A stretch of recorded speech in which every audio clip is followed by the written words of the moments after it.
नमस्कार, मैं हूं आपके साथ हर्षिता। आप देख रहे हैं रीडर्स फर्स्ट न्यूज। आइए नजर डालते हैं आज की खबरों पर। शनिवार की देर शाम पूर्वांचल भोजपुरी समाज के पदाधिकारियों ने सांसद निवासी पहुंचकर रायगढ़ लोकसभा सांसद गोमती साय से मुलाकात की और रायगढ़ से सीधी ट्रेन प्रयागराज बनारस से गोरखपुर तक के लिए परिचालन हेतु केंद्रीय मंत्री के नाम सांसद गोमती साय को ज्ञापन सौंपा गया। आपको बता दें कि रायगढ़ एक औद्योगिक नगरी है। यहाँ पर यूपी और बिहार के लोग काफी संख्या में बसे हुए हैं। औद्योगिक नगरी होने के कारण प्रवासी कामगारों की संख्या यहाँ ज्यादा है। धार्मिक त्योहार में अपने गृह ग्राम जाने के लिए कोई सीधी ट्रेन न होने से प्रवासी लोगों को काफी परेशानी होती है। साथ ही प्रयागराज एक पुण्य स्थल है जहाँ अस्थि विसर्जन के लिए भी लोग जाते हैं। निश्चित तौर पर सीधी रेल सेवा शुरू हो जाने से लोगों को काफी फायदा होगा। गौरतलब है कि रायगढ़ से प्रयागराज, बनारस से गोरखपुर तक के ट्रेन परिचालन के लिए बड़े लंबे समय से मांग होती आ रही है, लेकिन आज तक मांग पूरी नहीं हुई है। अब इस मांग की पूर्वांचल भोजपुरी समाज ने अपने कंधों पर उठाई है।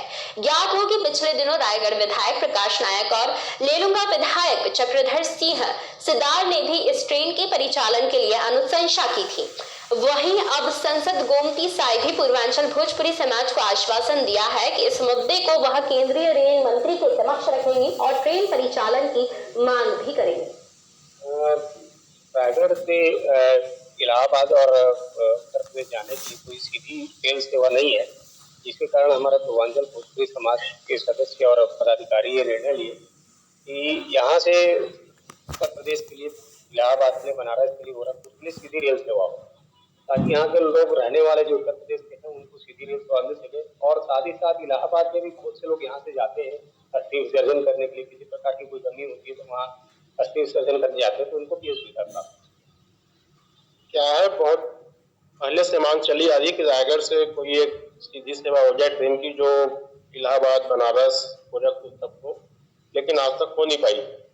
फिर हमारे पूर्वांचल भोजपुरी समाज की बैठक में, जिसमें प्रशांत जी हमारे संरक्षक है, प्रेम नारायण मौर्य जी हमारे संरक्षक है, तय किए कि हम भी एक ज्ञापन दें रेल मंत्री को, जिसमें रायगढ़ से गोरखपुर तक की सीधी ट्रेन चलाई जाए और एक ट्रेन जो संबलपुर से चलती है हफ्ता में 2 दिन, उसको कम से कम 2 दिन वाया रायगढ़ भी चलाई जाए, जिससे यहाँ कम से कम 1.5 लाख लोग जो अपने यूपी बिहार के लोग निवास करते हैं उनको इस सुविधा का लाभ मिले। और उसके अलावा अस्थि विसर्जन के लिए तो पूरा जिला के आसपास के सभी लोग जाते हैं संगम, जिसके लिए कोई भी सीधी सेवा नहीं है। तो अगर ये सुविधा चालू हो जाएगी तो यहाँ के नागरिकों को बहुत ही ज्यादा सुविधा और लाभ मिलेगा। और हम सब चाहते भी हैं कि ये जल्द से जल्द चालू हो। यही प्रस्ताव लेकर सांसद महोदय के पास आए थे, उन्होंने अपना सहयोग मांगा उनसे।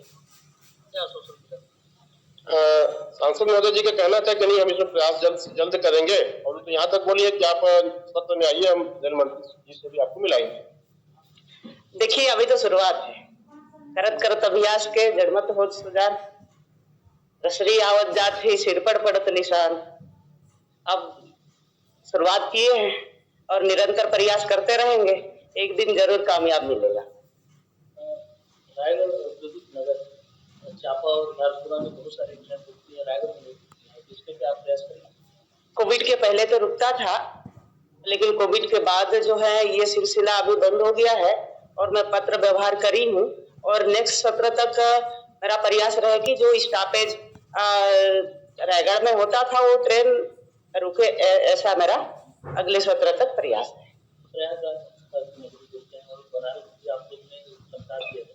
रायगढ़ से कोई सीधी ट्रेन कैसे लाभ मिलेगा? जी, उसके लिए भी मेरे संज्ञान में आया है और मैं पत्र व्यवहार करी हूँ और हमारे रेल मंत्री से भी मैं बातचीत करी हूँ। और जैसे ही कोई चुनाव मतलब खत्म होता है तो